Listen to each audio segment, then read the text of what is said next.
হঠাৎ একদিন বন্ধুদের মুখে শুনতেছি সেনাবাহিনী সার্কুলার ছাড়ছে, বন্ধুরা সবাই আবেদন করতে যাচ্ছে। আমি তখন এসএসসি পাস করে ইন্টারে ভর্তি হয়েছি।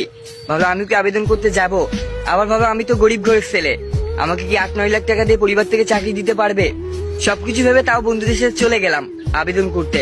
আবেদন করে আসছি, বাসার লোক জানতো না। হঠাৎ একদিন আমার ফোনে SMS আসছে, অমুক তারিখে আমার ইন্টারভিউ দিতে যেতে হবে।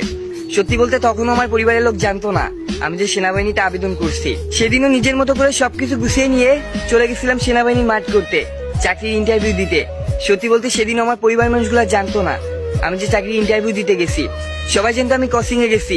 ঠিক প্রতিদিনের মতো 11টার সময় কোচিং শেষ করে বাসায় চলে আসবো। আর সেদিন 11টা ওভার হয়ে গেল।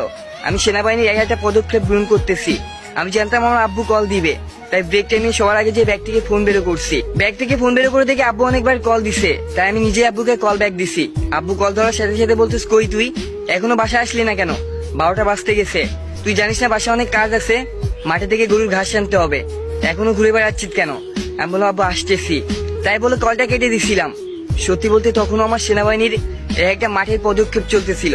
আমি নিজেকে নিয়ে ব্যস্ত ছিলাম, কি করবো বুঝতেছিলাম না। দেখতে দেখতে বেলা 3টা বেজে গেছে। আমি তো জানি আমার আব্বু কেমন, হয়তো অনেকবার কল দিছে, রেগে বসে আছে, আম্মুকে বকাঝকা করতেছে। সত্যি বলতে আমার অনেকগুলা পদক্ষেপ শেষ হয়ে গেছিল, আর মাত্র 2-3টা পদক্ষেপ আছে, এগুলা বাদ দিয়ে দিব। আমি সবগুলাই টিকে গেছিলাম।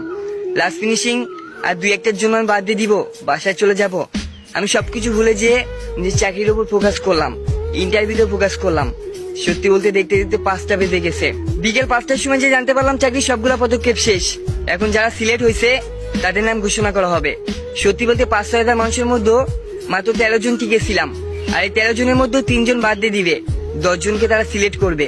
একে একে সিলেক্ট করার সবার নাম ঘোষণা করতে শুরু করলো। 6 জন পার হয়ে গেছে, আমার নাম বলতেছে না।